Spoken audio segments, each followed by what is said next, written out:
नमस्कार। स्वागत है आप सबका राजनीति के इस अखाड़े में। मेरा नाम है अजय सितिया। मित्रों, सोमवार का दिन इंडिया अलायंस पर काफी भारी पड़ा है। राहुल गांधी, अरविंद केजरीवाल, मनीष सिसोदिया और नीतीश कुमार का भी सुप्रीम कोर्ट और हाई कोर्ट में बैंड बज गया।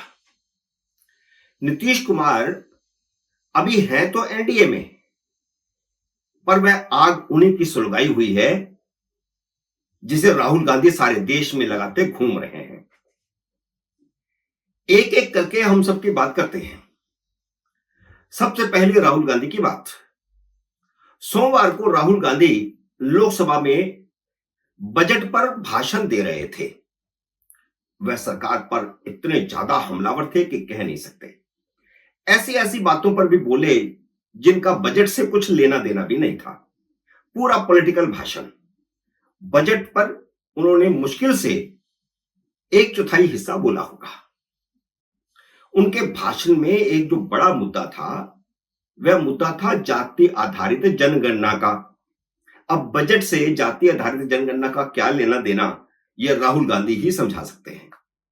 लेकिन जिस समय वह जाति आधारित जनगणना की बात कर रहे थे, ठीक उसी समय सुप्रीम कोर्ट ने आरक्षण बढ़ाने की धज्जियां उड़ाकर रख दी। राहुल गांधी का एजेंडा यही है कि जिसकी जितनी संख्या भारी उतनी उसकी हिस्सेदारी। मतलब यह है कि वह एससी, एसटी, ओबीसी का आरक्षण कोटा बढ़ाना चाहते हैं। जितनी उनकी आबादी है उस हिसाब से, उसी रेशो में उनको आरक्षण मिलना चाहिए। यह राहुल गांधी का एजेंडा है। इसलिए वह जाति आधारित जनगणना करवाना चाहते हैं ताकि देश में हिंदू जातियों में बंट जाएं और उसका उनको चुनावी फायदा हो। जवाहरलाल नेहरू ने जाति आधारित जनगणना बंद करवाई थी, जबकि अंग्रेज करवा रहे थे। तो ये अंग्रेज के मानस पुत्र राहुल गांधी जाति आधारित जनगणना करवाना चाहते हैं, जो उनके पिताजी ने नहीं करवाई, जो उनकी दादी ने नहीं करवाई, जो जवाहरलाल नेहरू ने नहीं करवाई, और बल्कि विरोध किया, बंद किया उन्होंने।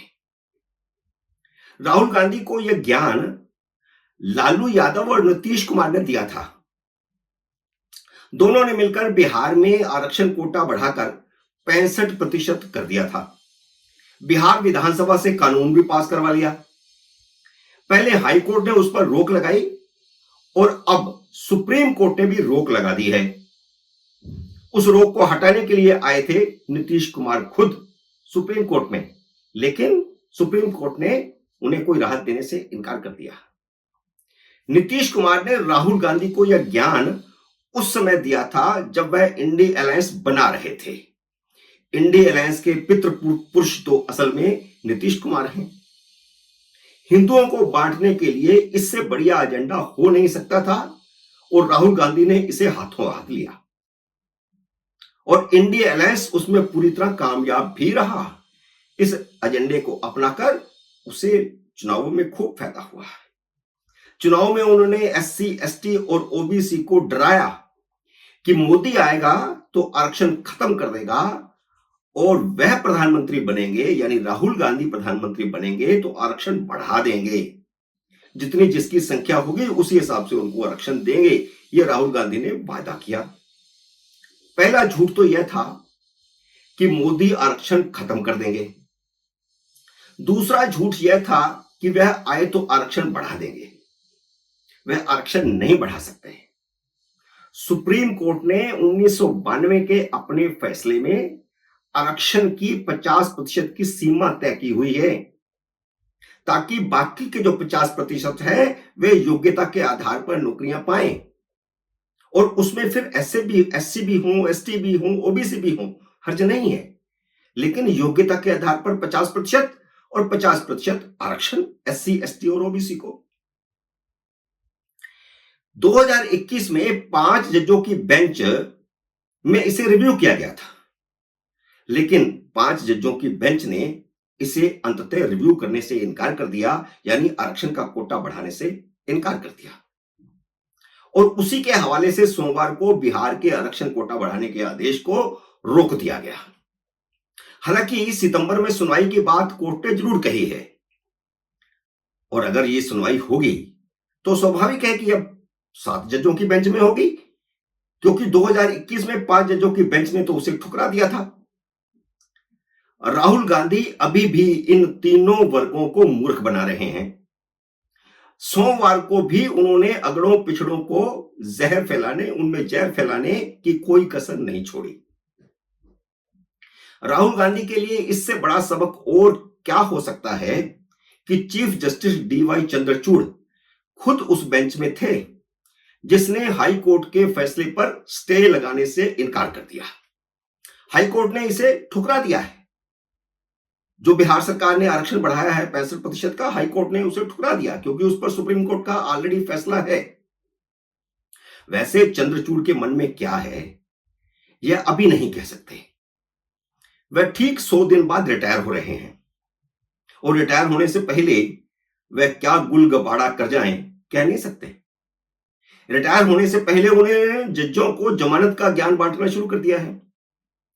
आप उनके एजेंडे को समझिए। वह जाने से पहले, यानी रिटायर होने से पहले, केजरीवाल, सिसोदिया, सत्येंद्र जैन आदि सब सफेद पोशों को जमानत दिलवाना चाहते हैं। उन्हें जमानत पर रिहा करवाना चाहते हैं। भ्रष्टाचार के खिलाफ उनकी प्रतिबद्धता इतनी ही है कि वह लगातार पिछले कई दिनों से हर जगह भाषण में यह कह रहे हैं कि छोटी कोर्टों को जमानत में देने में परहेज नहीं करना चाहिए, जमानत देनी चाहिए।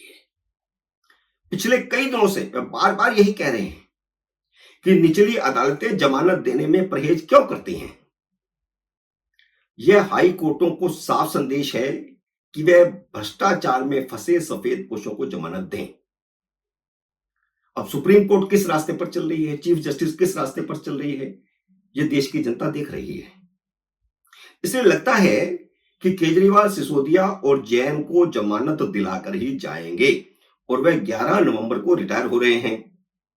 तो अभी जो 3 महीने बाकी बचे हैं, अगस्त, सितंबर और अक्टूबर, इसी में खेल होना है। और सोमवार को ही हेमंत सोरेन को तो वह जमानत एक झटके में दे ही गए। हाईकोर्ट ने जमानत दी थी। जमानत के बाद वह मुख्यमंत्री से इस्तीफा दिलाकर के फिर से मुख्यमंत्री बन गए। उसे सीबीआई ने चुनौती दी थी सुप्रीम कोर्ट में, लेकिन सुप्रीम कोर्ट ने उसको जमानत हेमंत सोरेन को दे दी। तो इसी से आप अंदाजा लगा सकते हैं। पर उसी सुप्रीम कोर्ट ने सिसोदिया को जमानत नहीं दी। ईडी को 5 अगस्त तक अपना जवाब दाखिल करने का टाइम दिया है। करीब 4 महीने पहले सुप्रीम कोर्ट ने सिसोदिया की जमानत याचिका 1 नहीं 3 बार खारिज कर दी थी। पहले जमानत याचिका को खारिज किया, फिर रिव्यू पिटीशन डाली गई, उसे खारिज किया, फिर क्यूरेटिव पिटीशन डाली गई, उसे खारिज किया। लेकिन उन्हें राहत यह दी थी कि अगर 3 महीने बाद भी केस की सुनवाई शुरू नहीं होती है तो वह जमानत याचिका के लिए दोबारा आ सकते हैं। तो अब 3 महीने नहीं बल्कि 3.5 महीने हो चुके हैं। इसलिए सिसोदिया चौथी बार सुप्रीम कोर्ट गए हैं जमानत के लिए। अब 5 अगस्त को ईडी कोर्ट में कहेगी कि अभिषेक मनु सिंघवी हर रोज किसी ना किसी कोर्ट में याचिका लगाकर सुनवाई शुरू ही नहीं होने दे रहे। डिले इनकी तरफ से हो रहा है, ईडी सीबीआई की तरफ से तो कोई डिले नहीं हो रहा। उधर अरविंद केजरीवाल की जमानत याचिका पर भी सोमवार को हाईकोर्ट में सुनवाई थी। हाईकोर्ट में 2 केस चल रहे हैं। एक केस तो यह चल रहा है कि गिरफ्तारी अवैध है, जिस पर हाई कोर्ट ने सुनवाई करने के बाद फैसला सुरक्षित रखा हुआ है, और दूसरा है जमानत का। तो जमानत पर भी आज सुनवाई खत्म होकर के फैसला सुरक्षित हो गया। ठीक उसी समय जिस समय हाई कोर्ट में सुनवाई हो रही थी, सीबीआई ने राउस एवेन्यू कोर्ट में उनके खिलाफ चार्जशीट दाखिल कर दी। पहले ईडी ने चार्जशीट दाखिल की हुई थी, अब सीबीआई ने भी चार्जशीट दाखिल कर दी है अरविंद केजरीवाल के खिलाफ, और इस बार तो आम आदमी पार्टी के खिलाफ भी, जिस पर आम आदमी पार्टी के प्रवक्ता टीवी चैनलों पर जमकर कपड़े फाड़ने लगे हैं कि सीबीआई षड्यंत्र कर रही है।